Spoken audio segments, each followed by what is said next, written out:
Alright, I have an idea. So, imagine, what if Emrakul and Nicol Bolas teamed up? I had this idea while I was looking at some art. So, Emrakul's trapped inside the moon, right? And the moon is made completely out of silver. And silver is not only something that kills, you know, that banishes bad things, but it's also a link to other planes. Silver is something that connects worlds, allows things to transport devices from one place to the other. Beautiful for making portals and all sorts of stuff.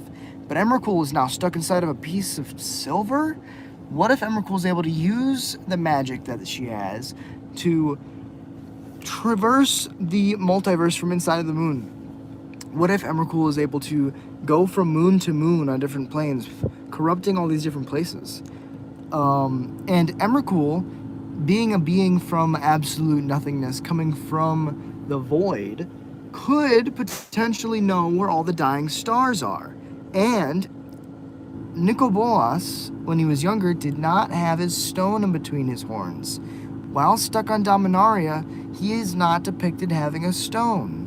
What if that stone that he has in his later years that's so iconic that we know him about, that he only received or stole or found, obtained, while being a planeswalker, what if that stone is actually the soul of a dying star, the End Stone? So there's multiple End Stones in the universe, right? Whenever a star collapses, I believe that's what creates an End Stone. I haven't read all the lore, but something about a star collapsing creates the perfect conditions for either a black hole or a source of infinite power. And imagine if this End Stone is what was in between Nicol Bolas's horns the whole time. Not that specific stone, but that kind of stone from another dying star in the past. Imagine, Nicol Bolas is planeswalking, world to world to world, doesn't really know what he's looking for, runs into a universe that's collapsing on itself. There's a black hole, there's all of this craziness going on, and he finds this End Stone. He finds this device of power, and he decides to use his magic to take it and to shrink it and put it between his horns in order to fuel his power. Now, defeated after War of the Spark, stripped of his stone, right? Now everything's different. He is locked in the prison realm. No one's able to reach him except for Ugin. But remember, Emrakul is locked in the moon, and the moon is made out of silver, which has been known to teleport things. So now you have this position where this all-powerful deity, Emrakul, is locked inside of a thing that could potentially be allowing them to planeswalk to other places, including the prison realm. Emrakul could show up, whether it's through a projection or physically using the moon as a teleportation device, and then explain to Nicol Bolas, hey, I think I could find you another End Stone. What if we team up together? What if you work for me to get me out of this moon, and in exchange, I restore your godlike powers? And oh my god, I think that would be such a cool story. That'd be such a cool way to start another chapter. Because right now we have the Nicol Bolas saga and the Eldrazi saga, both pretty much locked in. They're pretty much wrapped up. There's not much more for us to explore with Nicol Bolas because he's locked inside of a meditation, his own meditation realm. He's not able to break out unless he confesses his own avarice and admits that he's the one at fault, which his pride will never allow him to do. What if Emrakul just says, oh, I'll just break you out of there, bro, don't worry. I'm an all-powerful deity that destroys planes and eats things all the time. What if Emrakul has a bunch of End Stones and is just willing to part with one in order to team up with Nicol Bolas and say, hey, I know that I can probably destroy the entire multiverse by myself. However, there's this one group of people, the Planeswalkers, who have bested me. Let me team up with you, the most notorious villain in all of of Magic history, right? Besides the Phyrexians, Nicol Bolas single-handedly is one of the greatest villains in Magic. And what if he says, I can restore you to your former glory, I could possibly even make you better, and in exchange we work together to try to stop the Planeswalkers and destroy, and then they can fight at the end, right? Like, their plan is, let's work together to stop the Planeswalkers, then we'll figure our stuff out. I just think that would be such a cool way for Wizards to navigate forward. And then it's like, it really is like do or die, right? It really is. Emrakul has like the brawn and the power of the Eldrazi behind her. And then Nicol Bolas has the brains of like how to like pilot the forces, how to use them in the best way possible, how to outmaneuver and position the Planeswalkers in a way where they're outnumbered and, you know, there's nothing that they can really do. I think that Nicol Bolas on the same level as Emrakul, on the same team as Emrakul, would be so cool. And Emrakul getting Nicol Bolas's help because Emrakul offers to restore the stone that was taken from him in between his horns. Like, he didn't have it when he was younger. See, no stone. Then he got it once he started to planeswalk, which makes me think that he found, and then he lost it when he lost the fight. It makes me think that he found it on a plane somewhere. He was like walking plane to plane, found a collapsing star, took the end stone, put it in between his horns, and that's part of what gave him his like godhood ability. And I think that would just be such a cool thing where it's like Nicol Bolas wouldn't work with Emrakul because he's selfish and like focused on himself. Emrakul wouldn't work with Nicol Bolas because doesn't need to, just like a god deity basically. Emrakul has been humbled by the Planeswalkers and is stuck in a moon, so much so that Emrakul now has to work with something else.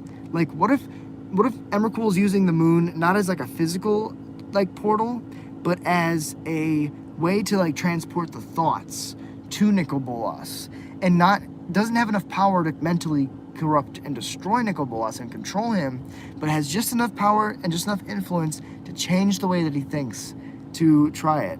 I think it would be really cool to see, you know, the Nicol Bolas that we've seen grow up into this deity and then become humbled, work with something that we've always thought of as unstoppable, and then the Planeswalkers worked together through the power of friendship and teamwork, worked together to stuff it in the moon. Both of these like super high and mighty, ineffable, almost godlike deities, right, have been humbled and beaten to the point where they have to work together to try to stop the Planeswalkers.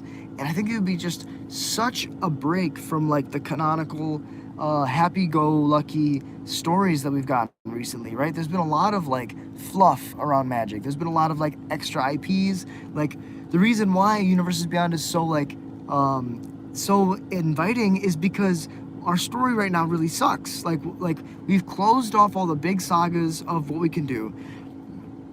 There's not a lot of options to explore right now, and so we end up with these hat sets. We end up with all these different things, and I think that like the End Stone was the key that links both of these storylines. Emrakul is from the void, walks through space, has seen stars dying before, has seen the End Stones floating, probably has no need because Emrakul's strong enough, right? Nicol Bolas, young and seeking power, was looking for something to make him stand out, to make him more powerful. Once he became a Planeswalker, he wanted a symbol, something that, you know, Ugin didn't have. And what's funny is I think Ugin also has this in between the horns, which means that Ugin also found one on a dying star. Like, it's kind of crazy. And so now that he reached godhood twice, and now has been stripped, I think could humble Nicol Bolas to the point where now he kind of wants to work with somebody else. And Emrakul is like just the kind of character where Emrakul and Nicol Bolas could come together and create a force that would be unstoppable. And then we would have to like really, really try as a storyteller, right, to create a situation where they don't just win, because those are two like arch villains working together, you know? And, you know, unless you create like a super powerful Planeswalker, unless Urza comes back, like Teferi goes back in time, brings back Urza, and Urza comes and works with, you know, the new crew and tries to create something like unique. I think that like that would be such a cool thing that we need as a community. We need something better. We need something better as a community to rally behind for a story. And, you know, ultimately, I think that these little brainstorming ideas, these little this little bit of craziness that I'm giving you today, I think that like ultimately, Emrakul working with Nicol Bolas to restore his godhood with an end stone, and then Nicol Bolas comes and breaks the moon. That not even this is a sliver of the moon. This is the moon that's made completely out of silver. And once Nicol Bolas becomes a god again, planeswalks to Innistrad, punches the moon shatters, Emrakul comes out. Like, I think it would just be so cool. Urza could be the big bad. What if Emrakul and Nicol Bolas, like, bring back all of the dead planeswalkers, and then they have, like, not, I guess that they already did that, but, I mean, like, there's so much that they could do. Emrakul and Urza, Emrakul and Nicol Bolas working together would be so cool. And then, like, maybe they team up with the Phyrexians, and you really do have, like, all of the big bads in Magic working together. I think it would just be so cool. And I think that Wizards needs to explore these crazy ideas. They need to have a little bit of, like, spontaneity, because you need to, like, do things that are wrong in order to do things that are right. And I think that, like, in order to make a good story, you got to break some eggs. And so, you know, Emrakul coming back, Nicol Bolas breaking out of the prison realm. Then you got two big players back in your story. Isn't in the moon, which got her formed because she traveled back in time. Okay, so Emrakul's not even in the moon. So Emrakul could definitely talk to Nicol Bolas now. Definitely. Where does Tezzeret fit in this? Tezzeret, so Tezzeret is Nicol Bolas' henchman. He's the one who took the Planner Bridge, and is using it to, you know, like, teleport a bunch of different things for Nicol Bolas. Emrakul could be talking to Nicol Bolas through the moon, and then Nicol Bolas could be using his telepathic link to talk to Tezzeret about getting the End Stone, because I think the End Stone is the stone in between Nicol Bolas' horns. I think that's legit. And so, yeah, this has kind of been my rant. I gotta go back. I'm on my lunch right now, but yeah, Emrakul and Nicol Bolas teaming up. Why can't they? You know, like let's see it. I think that Wizards has explored enough avenues where now we need something cool, we need something different, and the End Stone looks just like the stone in between Nicol Bolas' horns. Could be coincident, but I don't think it is. So thank you all so much for watching. If you enjoy Goblin's content, if you enjoy listening to me ramble, hit like and subscribe. Easiest way to support the channel, and it's free. If you want to do more, support the channel. $1 a month gets your name read out on every stream. Thank you so much for being here. I'll be back tonight, 10 o'clock p.m. CST. We stream every single day. Magic content, Goblins exclusively. Until next time, I hope you have a beautiful day. And this has been my lore, so watch it back if you enjoy it. Peace.